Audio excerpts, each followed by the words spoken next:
انا اسمح لي سي مرادي، حنا الهدف ديالنا من هذه الحلقه من هذا البرنامج ايجاد الحلول. في نظرك ما هي السبل لتجاوز هذه الازمه، خاصه في ظل الاضرابات اللي كنعرفوا حنا شكون كيأدي الثمن ديالها هما وليداتنا. واسمح لي سي مرادي في هذه النقطه بالضبط، حنا كنعرفوا على ان القطاع الخاص كيشتغل دائما 2 3 4 5 الجمعه، ما كاين اضراب، ما كاين توقف عن الدراسه. في الوقت اللي هادو كيقراو كنلقاو الوظيفه العموميه كاين هناك اضراب، وكاين هناك ربما يصلوا كما قلتي في بدايه هذا الحوار الى 100%. يعني الضحيه هو التلميذ.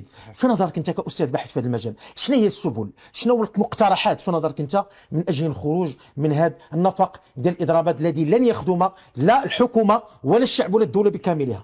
اعتقد بان الاطراف ثلاثه، اقصد الوزراء، التنسيقيات ثم النقابات بهذا الترتيب.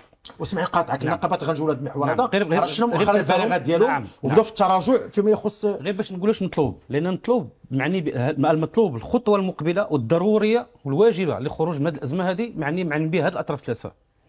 الوزاره مجبره، ما عندهاش حل الا تعاود تفتح حوار وعادي، لانه النظام الاساسي ليس نصا مقدسا، صح، هو نص بشري يعترف بالنقصان، يعترف عادي جدا. للدليل على ذلك راه حتى الساعات الاخيره ودرت اللجنه، قلت لك جلسات الويكاند على عجل، عادي جدا. النصوص القانونيه دائما تصحح.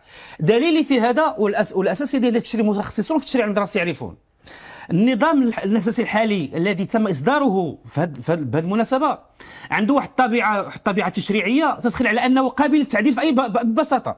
بامكان وزاره التربيه والتنميه تحطوا نهار الاثنين ويتم المصادقه عليه الخميس، يخرج الجمعه في الجريده الرسميه، لان باش يبقى النوع ديال النصوص القانونيه اللي خاصها واحد المسار تشريعي، خاصها تمشي للبرلمان، الجلسه الغرفه الاولى والغرفه الثانيه وغير ذلك، واحد المسار اللي يقدر يكون حتى العام. اسمح